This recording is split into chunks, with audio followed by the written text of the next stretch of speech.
할렐루야. 아멘. 아멘. 오늘도 이 귀한 자리에 잘 오셨습니다.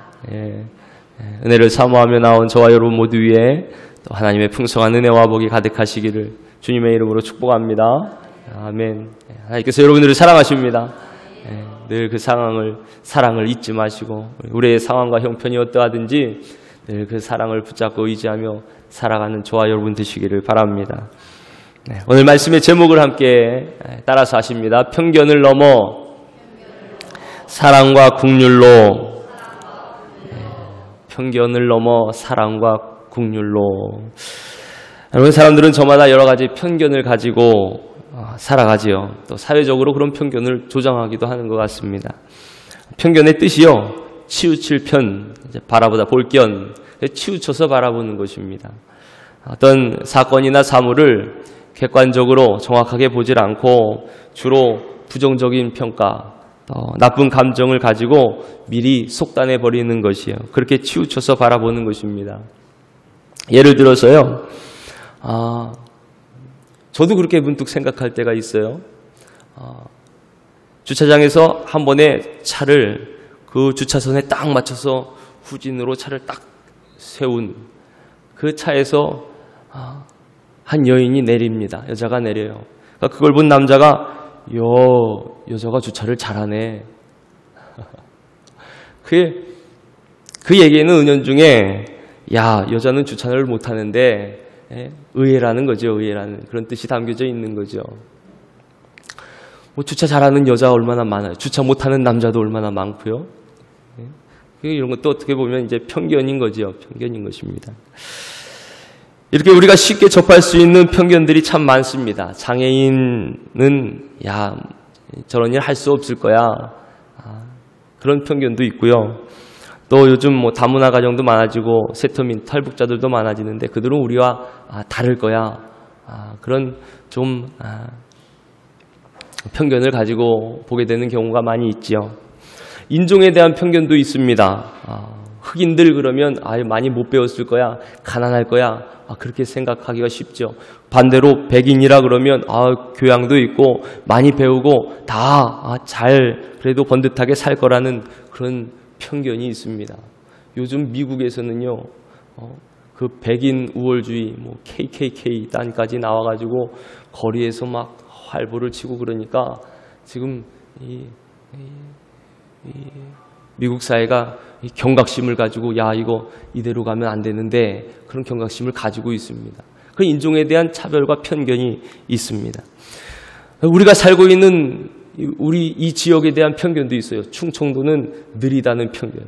말도 느리고 행동도 느리고 그래서 멍청도다 이런 얘기 하지 않습니까? 근데 그 편견입니다. 편견. 충청도 말이 얼마나 빠른데요.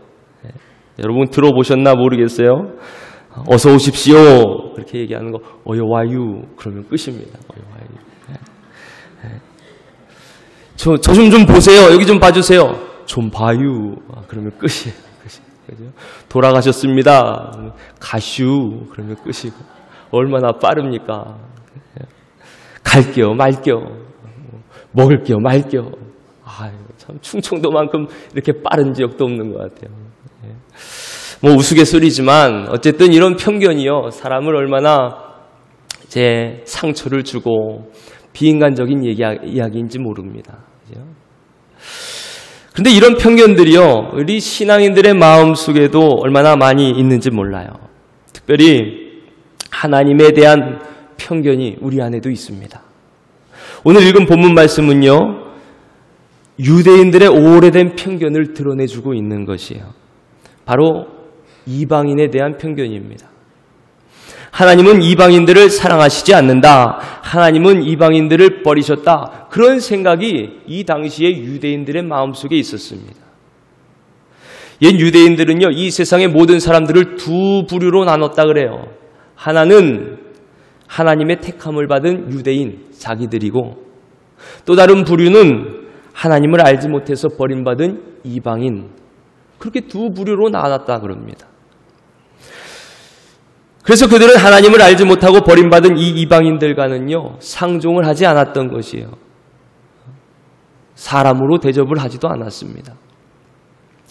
근데 오늘 말씀해 보니까 이런 편견의 벽을 부수고 그 부서진 자리에 하나님의 사랑이 고스란히 드러나는 모습을 보게 됩니다.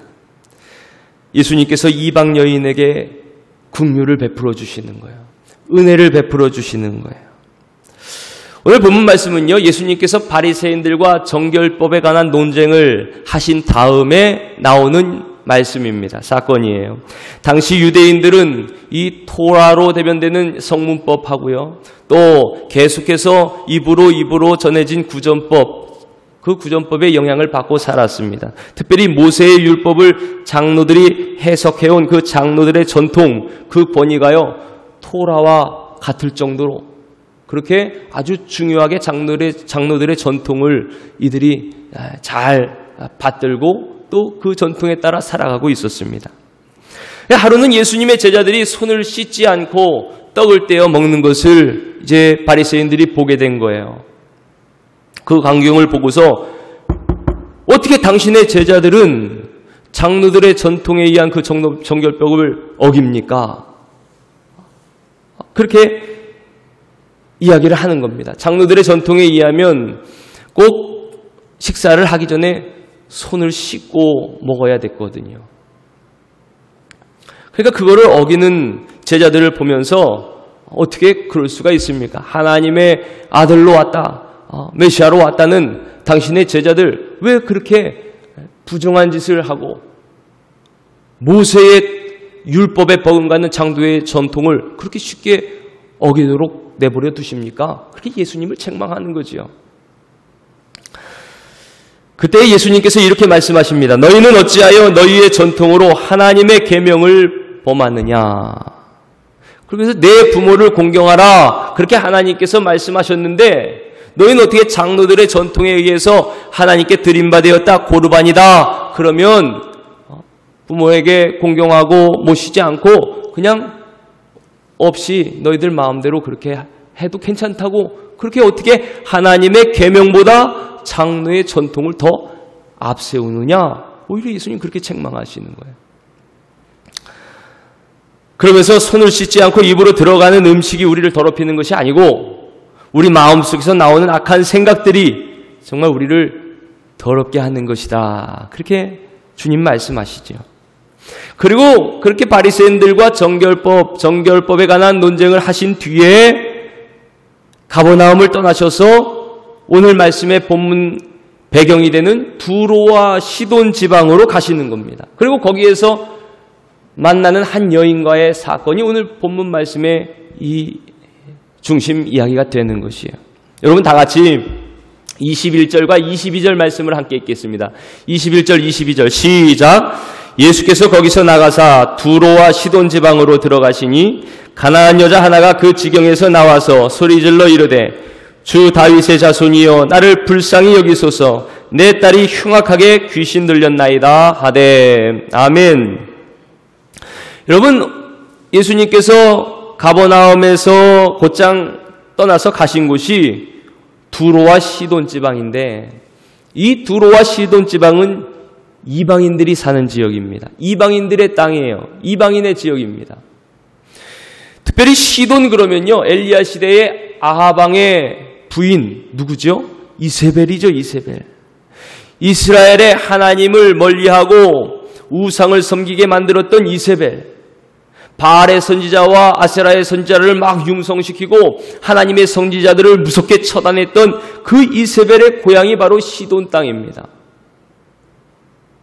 그만큼 그것은 유대인들에게는요 아주 불결한 땅이에요. 가고 싶지 않은 땅입니다. 가지도 말아야 될 땅이에요. 그런데 방금 그 정결법, 부정한 것, 정한 것, 그것에 대한 논쟁 아닙니까? 정결법 논쟁이. 그 논쟁을 마치신 예수님께서요 부정한 땅으로 가시는 거예요. 유대인들이 보기에는 절대 하나님의 백성이 거치지 말아야 될 그 이방의 땅, 이세벨의 고향, 그 땅으로 예수님 돌아가시는 거예요. 이스라엘 백성들이 그 마음이 얼마나 심했던지요. 이스라엘 땅이 이렇게 길게 있잖아요. 길게 있으면 요 위도 아래도 다 유대인들이 사는 지역인데 반해서 요 가운데 지역은 사마리아, 오늘날로 얘기하면 혼혈인들이 사는 지역이거든요. 혼혈인들. 이방인과 피가 섞인 혼혈인들. 그러니까 이 사마리아 지역을 그 땅을 밟기도 싫고 만나기도 싫고 그 부정한 사람들 함께 보기도 싫어서요. 이렇게 예루살렘이 있는 이 위쪽에 이렇게 바로 가는 게 아니고 사마리아 지역을 벗어나서 요단 동편으로 그렇게 돌아서 갔거든요. 돌아서. 그 정도로 이방인들과는 상종을 하지 않았단 말이에요. 그런데 지금 예수님이 그 정교병의 논쟁을 하신 뒤에 바로 부정하다 여기는 두로와 시돈 그 이방인의 땅으로 바로 들어가셨던 것이. 여러분 예수님이 왜 이렇게 들어가셨을까? 그 불경한 땅에 왜 들어가셨을까요? 그것은 너희들 잘못된 편견에 매이지 말고 정말 진정한 성결이 무엇인지를 보여주시기 위해서 예수님 그 지역으로 바로 가시지 않았을까요? 한번 본문을 계속 보시죠. 그 이방인의 땅 두로와 시돈에 가신 예수님께요. 그 지역에 가자마자 느닷없이 찾아온 한 가나안 여인이 있습니다. 그 여인을 만나요. 가나안 여인이란 얘기는요, 이방 여인이란 얘기입니다. 마치 예수님을 기다리기라도 한 듯이 예수님 앞에 나와서 이 여인이 이렇게 소리를 지르는 겁니다. 주 다윗의 자손이여, 나를 불쌍히 여기소서. 내 딸이 흉악하게 귀신 들렸나이다. 예수님께 다가와 간절히 호소하는 이 이방 여인의 부르짖음에 놀랍게도요, 예수님 이제와는 다른 모습을 보여주시는 거예요. 딸을 위해서 부르짖는 이 여인의 간절한 그 부르짖음에요, 예수님께서 대꾸도 하지 않으시는 겁니다. 바라보지도 않으시는 거예요. 그러자 오히려 제자들이 더 민감하게 반응하면서 예수님께 이렇게 말을 합니다. 우리 다 같이 23절 말씀입니다. 23절 시작. 예수는 한 말씀도 대답하지 아니하시니 제자들이 와서 청하여 말하되 그 여자가 우리 뒤에서 소리를 지르오니 그를 보내소서. 사실 이 말씀은 우리를 좀 당황스럽게 하지요. 우리가 알고 성경에서 보는 예수님은요, 언제나 어려움 가운데 처한 사람들을 도와주시는 예수님 아닙니까? 그들을 불쌍히 여기시고 긍휼히 여겨주시는 분, 그분이 바로 우리가 알고 있는 예수님이시잖아요. 수많은 병자들을 불쌍히 여기셔서 그들을 고쳐주신 예수님이시죠. 사흘간 아무것도 먹지 못하고 굶주려 있는 무리들을 불쌍히 여기셔서 오병이어의 기적으로 그들의 허기진 배를 채워주시고 달래주신 분이 바로 우리 예수님 아니십니까? 그런데 지금 자기 딸이 귀신 들려서 고통받고 있는 그 딸을 예수님 좀 고쳐주세요, 고쳐주세요. 그렇게 찾아와 간절히 호소하는 이 여인의 그 부르짖음에요, 예수님 들은 척도 안 하시고 바라도 보시지 않고 한마디 말씀도 하시지 않는 거예요. 예수님 왜 이러실까요?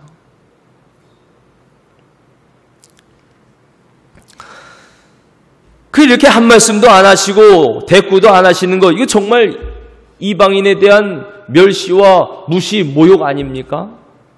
그렇다면 예수님도 유대인이시니까 예수님도 이 유대인의 편견, 이방인들에 대한 편견에서 자유롭지 못하신 거구나, 뭐 이렇게 생각할 수도 있겠어요. 여러분은 어떻게 생각하십니까? 우리가 왜 예수님이 정말 침묵을 하셨는지요, 정확히 알 수는 없습니다. 왜냐하면 성경이 그 부분에 대해서 침묵하고 있기 때문에 그래요.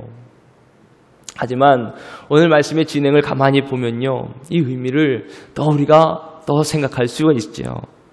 여러분 한번 보십시오. 근데 어쨌든 여기서 이렇게 아무 말씀도 안 하시는 예수님, 예수님보다 더 얄미운 거는요, 제자들의 태도입니다. 제자들의 말이에요. 침묵을 지키시는 예수님의 그 속마음도 모르고 그저 소리 지르는 이 이방 여인의 소리가 거슬리는 거예요. 따라오는 이 이방 여인이 귀찮은 겁니다. 그러니까 저 여자를 어떻게든 보내시라고 지금 예수님을 재촉합니다.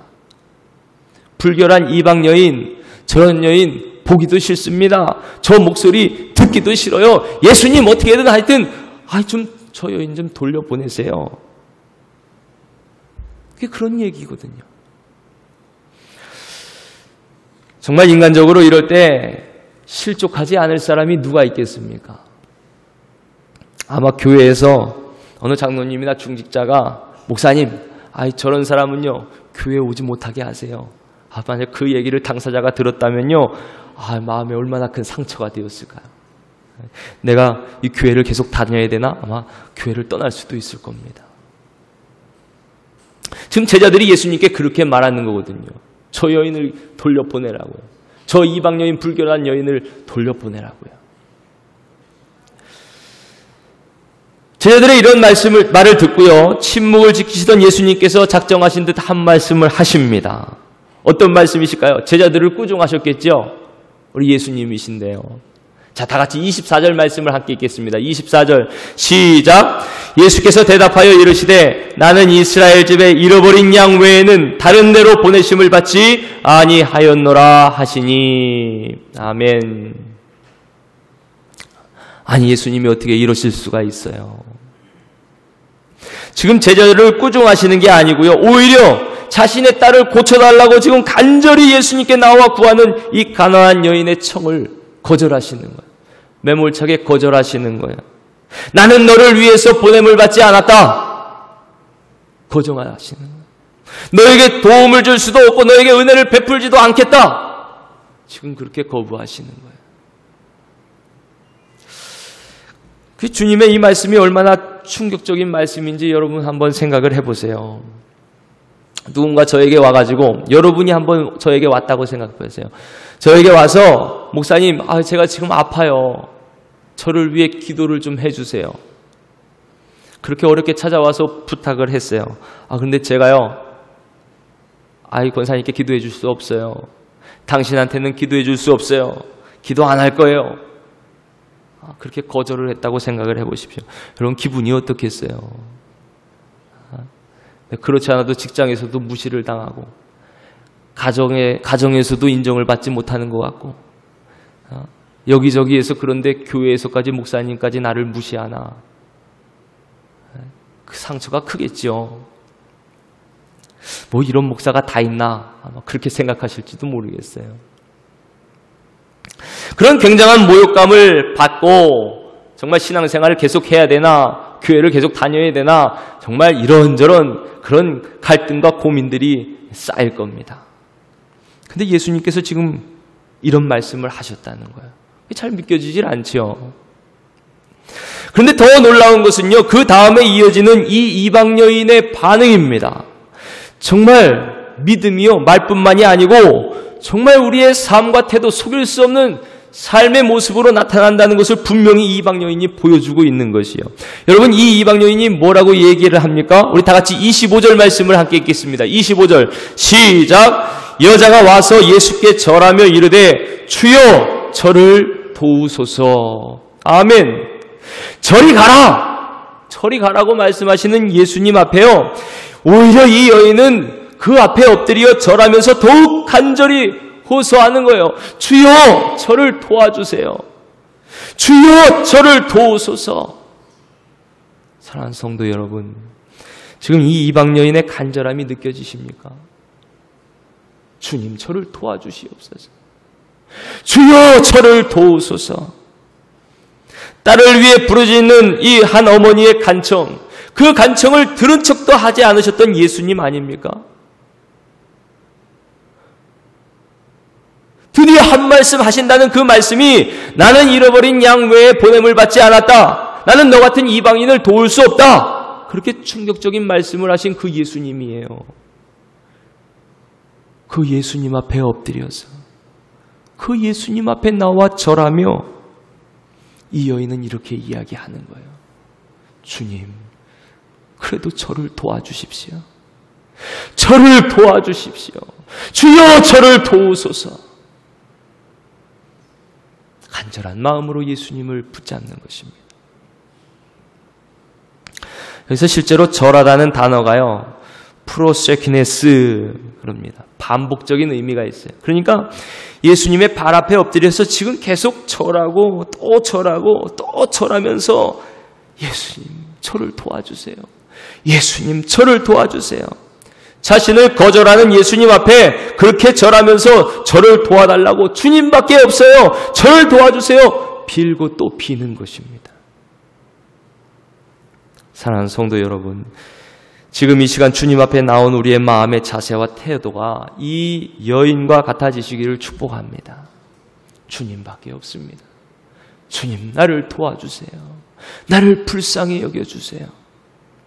이런 겸손함과 은혜를 간절히 사모하는 이 마음이 바로 성경이 말씀하고 있는 가난한 마음이지요. 주님께서 말씀하고 있는 가난한 마음입니다. 이 가난한 자에게 주님께서 이렇게 약속하시는 거예요. 심령이 가난한 자는 복이 있나니 천국이 그들의 것이미요. 아멘. 겸손히 엎드려 주님의 도우심과 은혜를 구하는 저와 여러분에게 이 시간도 천국의 영광이 가득하시기를 주님의 이름으로 축복합니다. 자, 이 정도면요, 아무리 예수님이 마음을 독하게 먹으셨어도 더 이상 이제 빼실 수는 없겠죠. 이 여인의 간구를 이제 들어주시겠죠. 이렇게까지 발 앞에 엎드려 절하고 또 절하는데, 그 앞에 엎드려 주여 저를 도우소서 간절히 주님께 기도하는데 어떻게 이렇게 은혜를 갈구하는 이 여인을 또 거절하실 수가 있겠어요? 그런데 오늘 말씀 본문에 보니까요, 이런 우리의 예상을요 보기 좋게 빗나갑니다. 오히려 주님은요 이 이방 여인의 가슴에 정말 어떻게 보면 다시는 회복될 수 없는 아주 심한 말씀을 하시는 거예요. 우리 다 같이 26절 말씀을 읽겠습니다. 26절 시작. 대답하여 이르시되 자녀의 떡을 취하여 개들에게 던짐이 마땅하지 아니하니라. 아멘. 참, 이거 참 어떻게 받아들여야 되겠어요? 여러분, 주님의 이 말씀을 어떻게 생각하십니까? 정말 이거 예수님이 하신 말씀 맞나요? 정말 의아할 정도로 잔인한 말씀입니다. 주여 나를 도우소서, 그렇게 발 앞에 엎드려 간절히 절하면서 은혜를 구하는 이 이방 여인에게요, 개의 비유를 하면서 모욕적인 말씀을 하시는 거예요. 자녀에게 줄 떡을 너 같은 개에게 줄 수 없다. 개에게 던져줄 수 없다. 지금 그렇게 말씀하시는 거거든요. 주님의 긍휼과 은혜를 구하며 간청하는 이 여인에게 그냥 그저 거절하는 것을 넘어서요, 그냥 그럴듯하게 예의 좋게 거절하면 그냥 뭐 그럴지 모르겠어요. 근데 그걸 넘어서서 개라는 모욕적인 표현까지 사용하시는 거예요. 그러니 이거 어떻게 하면 좋습니까? 이 여인이 더 이상 견디기 힘들겠죠. 가만히 보면은요, 지금까지 예수님께서 이렇게 이방인에 대해서 가지고 계신 생각, 이 편견을 보면, 지금까지만 보면 이 바리새인들이나 이 보통 유대인들이 가졌던 그 이방인에 대한 편견보다 더하면 더했지 못한 것 같지는 않으세요. 지금까지만 보면 그래요. 절대로 불결한 너 같은 이방 여인에게는요 하나님의 긍휼과 은혜를 베풀어 주실 수 없다는 거잖아요. 지금 끝까지 거부하시는 거예요. 걔에게 던져줄 수 없다는 것이거든요. 참, 여기까지만 보면 정말 이 만남이 참 슬퍼집니다. 서글퍼져요. 차라리 이방 여인이 예수님을 만나지 않았으면 좋았겠어요. 왜 이런 예수님 만나기 위해서 그렇게 기다렸나요? 왜 이런 모욕과 수치를 당하려고 뛰쳐나와 예수님 앞에 엎드렸나요? 여러분 어떠세요? 여러분 주님 앞에 나온 저와 여러분들은 어떠십니까? 혹시 예수님 믿는 것 때문에 이런 어려움을 당하진 않습니까? 이런 모욕과 수치를 경험해 보신 적은 없으신가요? 이방인 여인과 같은 그런 수치를 당하고 모욕을 당하고 손가락질을 당하진 않으셨나요? 어떻게 아시겠어요? 이제 더 이상 못 해먹겠다. 뭐 이런 사람이 다 있나? 화를 내며 일어나야 될까요? 손가락질을 하고 불결하다 욕을 했던 그 이방 여인은요, 그럼에도 불구하고 긍휼히 여기시는 예수님을 의심하지 않았습니다. 은혜 베풀기를 원하시는 주님을요 끝까지 믿었어요. 이 놀라운 믿음은요 결국 이 여인을 끝까지 물러서지 않게 했습니다. 주님 앞에 끝까지 엎드리게 했어요. 그 견디기 힘든 모욕적인 말 앞에서도요, 겸손히 주님의 은혜를 구하며 더 주님께 가까이 다가가게 했습니다. 우리 다 같이 27절 말씀을 읽습니다. 27절 시작. 여자가 이르되 주여 올소이다마는 개들도 제 주인의 상에서 떨어지는 부스러기를 먹나이다 하니. 아멘. 맞습니다. 나 같은 개도 주님의 사랑과 긍휼을 먹고 살아요. 그러니 작은 부스러기 같은 은혜라도 나에게 베풀어 주세요, 주님. 이렇게 예수님께 말씀하는 거예요. 주님의 그 은혜면 충분해요, 예수님. 나에게 그 작은 부스러기라도 좀 던져주세요. 주님의 긍휼과 은혜면 내 딸이 고침을 받을 수가 있어요. 주님, 그 작은 부스러기 같은 은혜로 내 딸을 고쳐주세요. 드디어 예수님은 이 이방 여인의 믿음이 크다고 칭찬해 주시죠. 그리고 이 여인의 소원을 이루어 주십니다. 다 같이 28절 말씀도 읽겠습니다. 28절 시작. 이에 예수께서 대답하여 이르시되 여자여 내 믿음이 크도다. 내 소원대로 되리라 하시니 그때로부터 그의 딸이 나으니라. 아멘. 아멘.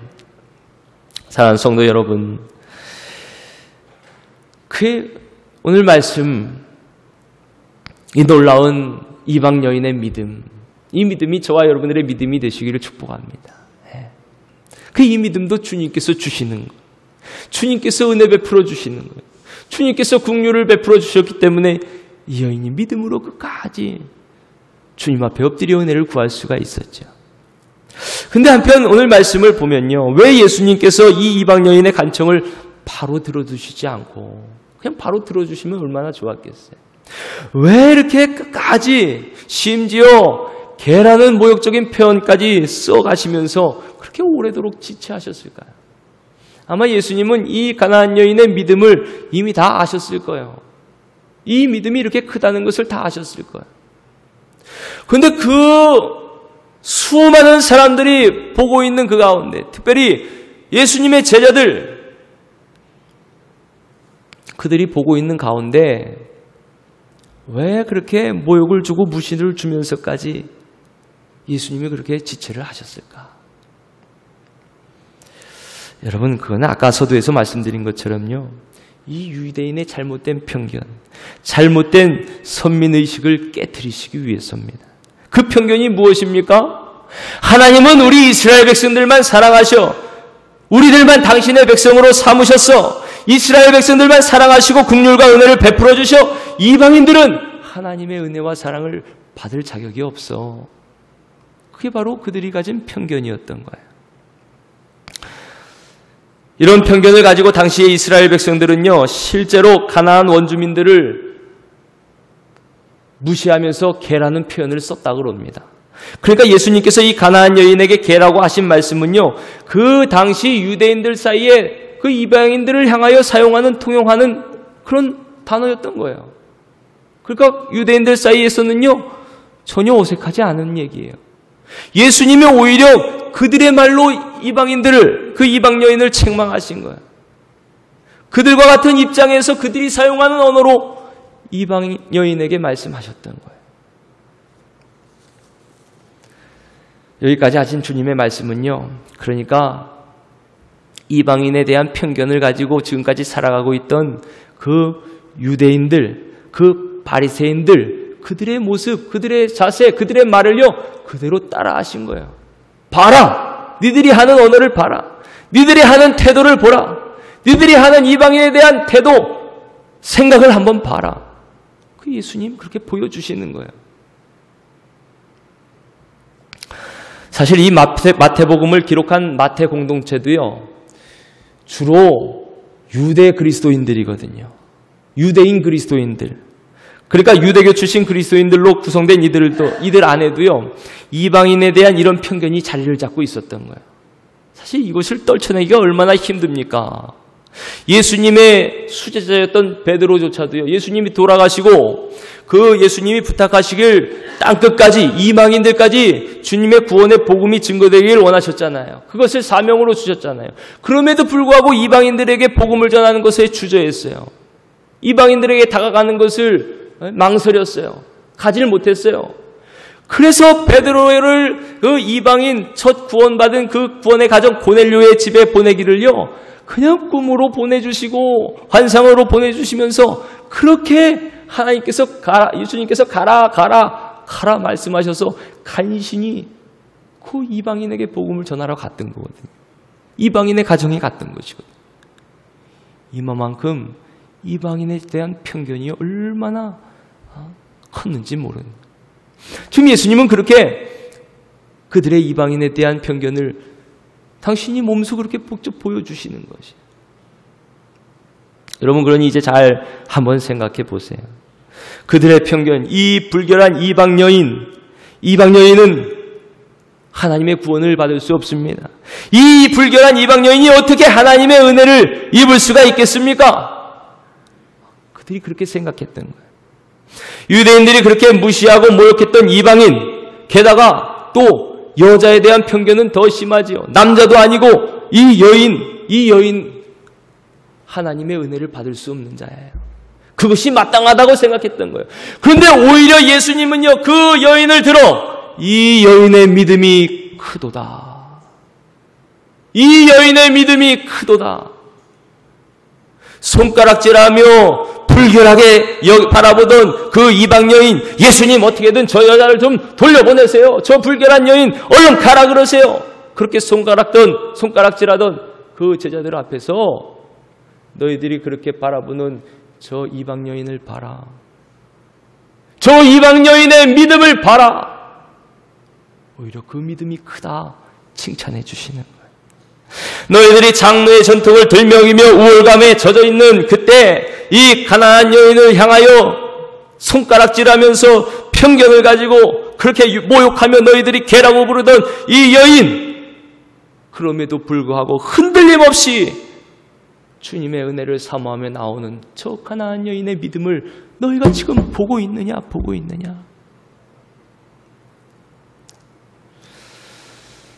너희의 그런 편견과 배타성을 벗어버리고 오직 딸의 회복을 위해서 주님만을 바라보면 그 온갖 모욕을 견디며 나오는 이 이방인의 그 성숙한 믿음을 너희들이 지금 보고 있느냐?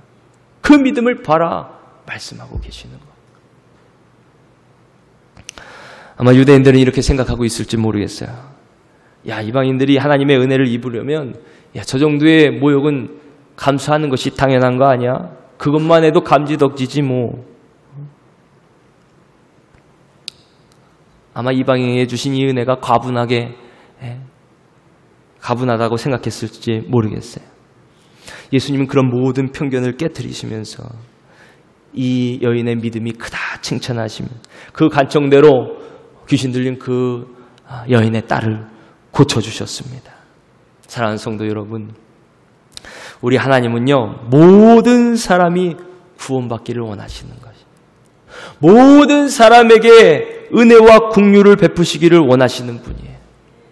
그래서 모든 사람들, 모든 죄인들을 위해서요, 독생자 예수 그리스도를 십자가에 내어주시고 그 위에서 물과 피를 다 흘려 우리의 모든 죄를 다 감당하시고 사해 주신 줄 믿으시기를 바랍니다. 나를 위해 그런 은혜를 베푸신 것처럼요, 여러분 옆 사람을 한번 보세요. 그 옆분들을 위해서 그렇게 사랑을 베풀어 주셨어요. 여러분 생각하기에 저 인간은 정말 저렇게 된 게 정말 저 정도 하나님의 은혜가 아니었으면 어떻게 저렇게 됐겠어. 정말 감지덕지 해야지. 자기가 은혜 받는 것은 당연하게 생각하고 다른 사람들에 대해서는 하나님의 은혜를 받으면 안 될 사람으로. 우리도 마치 유대인들이 이방인들에 가졌던 편견과 같이 그렇게 사람들을 판단하고 자로 재어 이쪽 저편으로 나누고 여기는 옳고 저기는 그르고 차별하고 무시하고 편가르고 우월감에 젖어 살고 때로는 또 좌절감에 살고 그렇게 살 때가 얼마나 많이 있습니까? 예수님은 우리 모두를 사랑하셔서 두 팔을 벌리시고 누구든지 나에게 오라 그렇게 말씀하시는 거예요. 그 주님의 마음을 알지 못한 채 지금 하나님의 마음을 알지 못한 채 이스라엘 백성들은 우리는 하나님의 택함받고 사랑받고 구원받은 백성 저들은 은혜를 입을 수 없는 자들 그렇게 나눴단 말이죠. 모든 사람이 구원받기를 원하시는 주님 사도 바울 통하여 사도행전 2장 21절 말씀에 누구든지 주의 이름을 부르는 자는 구원을 받으리라 이렇게 말씀하시는 거예요. 여러분 이 누구든지에는요 정말 누구도 예외가 없잖아요. 흉악한 살인자도 강도도 거짓말하고 도둑질하는 자들도 간음한 자들도 그 누구도 예외가 없이 하나님은 용서해 주시기를 원하시는 구원해 주시기를 원하시는 거예요. 은혜 베풀어 주시기를 원하시는 거예요. 우리 사회를 보면 얼마나 많이 갈라져 있어요. 정치적으로 이념적으로 이제 전쟁을 하고 그러면서 극좌, 극우 뭐 얼마나 이념적으로 갈라져 있습니까? 지역적으로도 그렇고요. 근데 하나님은요. 극우도 오라 하시고 극좌도 오라 하시고 여러분 주님의 이 마음을 다 인정하십니까? 목사님 안 돼요. 빨개기만큼은 안 돼요. 혹시 그러시는가 모르겠어요. 누구나 다 주님 앞에 나오기를 원하시는 거예요. 다 나오기를. 주님의 은혜 받기를 원하시는 거예요. 주님의 십자가는요.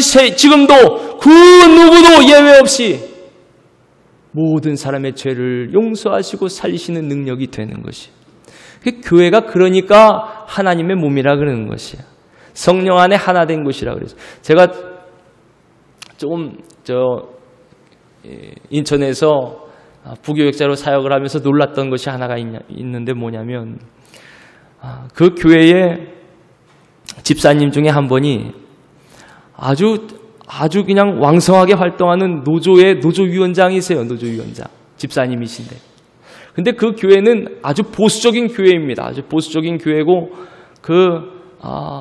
보수 정당의 시장을 배출하고 지금 국회의원이죠. 국회의원이 소속된 교회였어요. 그러니까 어떻게 보면 정치적으로 같이 있기 힘든 그런 교회에서 신앙생활을 하시는데요. 아주 열심히 잘 하시는 거예요. 그 한편으로는 놀랐어요. 그럴 수도 있구나. 근데 그것이 바로 하나님의 사랑이고 은혜이고 능력인 것이. 누구든지 다 주님의 십자가 앞에는요. 예외자가 없는 것이에요. 그 은혜의 사랑에서 벗어날 자가 없는 것입니다. 이방인이나 유대인이나 헬라인이나 남자나 여자나 주인이나 종이나 배운 자나 못 배운 자나 부한 자나 가난한 자나 차별이 없는 것이 하나님의 은혜에서 하나님의 구원에서 하나님의 사랑에서 그렇게 하나님은 은혜와 긍휼을 우리에게까지 베풀어 주셔. 하나님을 대적하고 불순종하여 원수가 되고 하나님을 몰랐던 그들에게까지 하나님은 사랑을 베푸시고 하나님의 자녀가 되게 하신 줄 믿으시기를 바랍니다. 그러니 이런 은혜로 하나님의 자녀가 된 저와 여러분들이요. 누구를 미워할 수가 있겠습니까? 누구에게 대해서 적대심을 가질 수가 있겠어요? 과연 어떻게 편을 가르고 누구를 향해서 편견을 가지고 배타적인 마음을 가지고 이것이 옳고 저것이 당연하다고 그렇게 자신 있게 이야기할 수가 있겠어요? 여러분 사람이 주인 되는 그곳에는요 차별이 있습니다. 편견과 있고 적의가 있습니다. 우월감 속에서 다른 사람들을 업수히 여깁니다. 요즘 사회적으로 갑질이 얼마나 이야기가 많이 됩니까? 그렇게 다른 사람에 대해서 다른 민족에 대해서 배타적입니다. 하지만 하나님이 다스리시는 곳은요 긍휼이 넘칩니다. 하나님의 자비가 넘치고 용서가 넘치고 하나님의 사랑이 넘치고 성령 안에 하나 되게 하십니다. 하나님은 모든 사람의 하나님이세요. 모든 사람을 긍휼히 여기십니다. 모든 사람에게 은혜 베풀기를 원하시는 하나님이세요. 여러분, 그 하나님을 저와 여러분들이 믿고 그 하나님을 나의 아버지라고 고백하며 우리가 신앙생활 하는 줄 믿으시기를 바랍니다. 사랑하는 성도 여러분, 하나님이 사랑이시듯이 하나님을 아버지라 부르는 저와 여러분들도 이제는 사랑입니다. 첫째 아들, 그 아들도 사랑하시고 집 나간 둘째 아들도 모두 한결같이 사랑하시는 그 사랑, 그 사랑과 그 은혜와 긍휼로 이제는 저와 여러분들 주님을 믿고 주님을 따르는 자들이 된 줄 믿으시기를 바랍니다. 주님의 말씀에 예수님 사마리아를 넘어서 온 땅끝까지 이르러 내 증인이 되라, 복음을 전하라 말씀하신 것처럼 이제는 그 예수님의 긍휼히 여기심과 그 사랑을 가지고 가르고 또 미워했던 자들, 편견으로 또 다하지 못했던 자들, 그 모든 사람들 앞에 그 사랑으로 나아가는 저와 여러분 되시기를 바랍니다. 아직까지 내 마음 한구석에 자리 잡고 있는 편견과 미움이 있습니까? 우월감과 적대심이 혹시 있습니까? 다가지 못하는 사람이 혹시 있습니까? 여러분, 그 모든 마음을 십자가 앞에 내려놓고 온전히 주님의 긍휼과 사랑을 가지고 나아가고 전하는 우리 엽성교회 모든 성도들 다 되시기를 주님의 이름으로 축원합니다.